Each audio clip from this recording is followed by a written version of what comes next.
Red giant movies பட நிறுவனம் மூலம் நண்பேண்டா என்ற படத்தை தயாரித்து அதில் கதாநாயகனாக நடித்துள்ளார் உதயநிதி ஸ்டாலின். ஏப்ரல் 2 அன்று வெளியான இந்த படத்திற்கு கேளிக்கை வரி சலுகை கேட்டு தமிழக அரசிடம் உதயநிதி ஸ்டாலின் விண்ணப்பம் செய்தார்.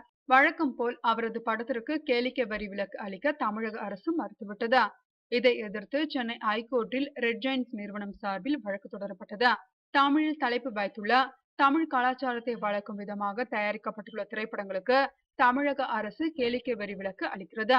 நண்பேண்டா படத்திற்கு வரி விலக்கு கேட்டு கடந்த மார்ச் 20ஆம் தேதி விண்ணப்பம் செய்தோம்.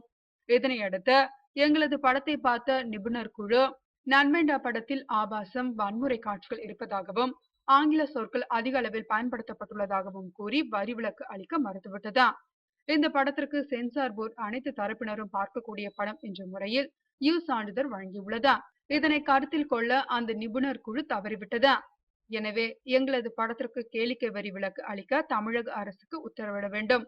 மேலும் இந்த நீதிமன்றம் அட்வொகேட் கமிஷனர் மூலம் படத்தை பார்த்து முடிவு செய்ய வேண்டும் என்று கூறியிருந்தார் உதயநிதி ஸ்டாலின்.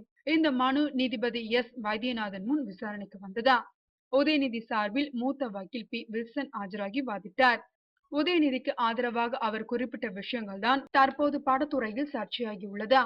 நண்பேண்டா படத்தை இந்த நீதிமன்றமோ அல்லது இந்த நீதிமன்றம் அமைக்கும் வக்கீல் கமிஷனரோ பார்த்துவிட்டு இந்த படம் கேளிக்கை வரி விலக்கு பெற தகுதி உள்ளதா என்பதை முடிவு செய்யலாம்.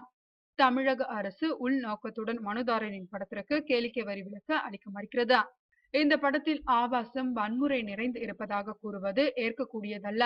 படத்தில் ஆங்கில சொற்கள் அதிக அளவில் இருப்பதாக கூறுவதையும் ஏற்கக்கூடியதல்ல. 3 என்ற படத்தில் ஆங்கிலம் வார்த்தை கொண்ட பாடல் உள்ளது. மான் கராத்தே படத்திலும் ஓபன் தி டாஸ்மார்க் என்ற ஆங்கில கலப்பு கொண்ட பாடல் இடம்பெற்றுள்ளது.